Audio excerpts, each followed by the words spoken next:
I think about what, if anything, I really need from an advisor. Finally, I mindfully and proactively rehire expert help, free and clear of the baggage that accompanies historical relationships, and with an explicitly generalist perspective. In some cases, I found it useful to return to my prior advisor, and when I've done so, I found the relationship improved. In others, I realized that I didn't need help, and so went forward on my own. My approach has worked for me, but as you'll hear later in the book, the key is for you to have a process that works for you. Context matters, and cookie-cutter recommendations will probably fail.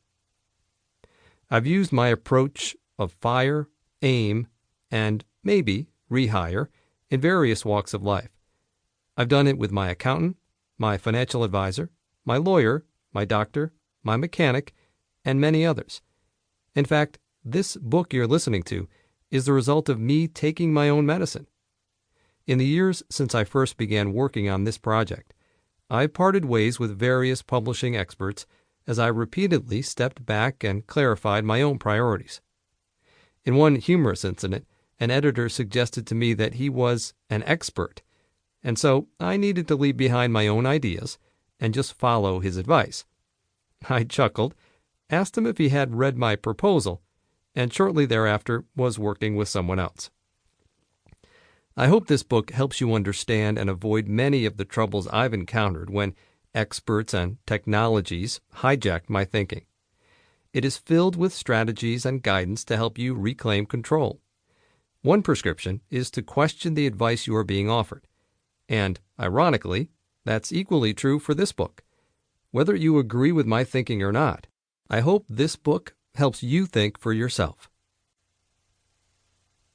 Introduction. Autonomy lost. You may not realize it, but you've lost your mind. We all have. In fact, we lose our minds all the time, often several times a day. We do this when we blindly outsource our thinking to technologies, experts, and rules.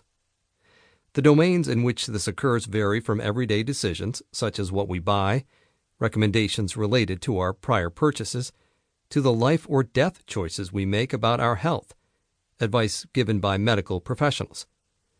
Stop and think about the last few decisions you made. Why did you make them? Is it possible that you were influenced by technologies, experts, or rules? Perhaps your doctor notes your high cholesterol levels, suggests you should begin taking a statin. She highlights almost every cardiologist she knows is taking a statin, as its effectiveness has been repeatedly demonstrated in lots of research. She's younger than you are and shares that she herself recently started taking a statin. Do you begin taking the medication? What about when you're driving to a new destination? Your navigation app suggests you take a route that, on first glance, seems counterintuitive. Even though schools were closed due to an overnight snowstorm, the electronic map shows lots of traffic near the elementary school, and your app suggests a longer, more circuitous course, which it claims will be faster. Do you follow its recommended path?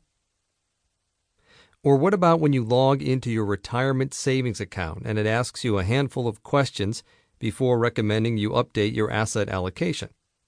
It notes that your risk profile, as determined by your answers to a few questions, indicates you should have a higher allocation to equities. But the markets have recently run up a fair amount, and financial market commentators have been highlighting the risk of a correction. Do you change your investment strategy? In each of these situations, you're being asked to defer to the advice of an expert or a technology. In some cases, it's overt. In others, it's less obvious and subtle.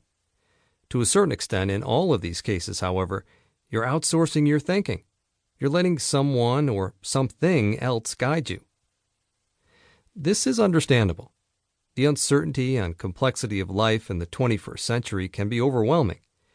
The explosion of data and choices has left many of us with a constant sense of anxiety. For almost every situation, we expect there to be an optimal decision, a best choice, a correct answer.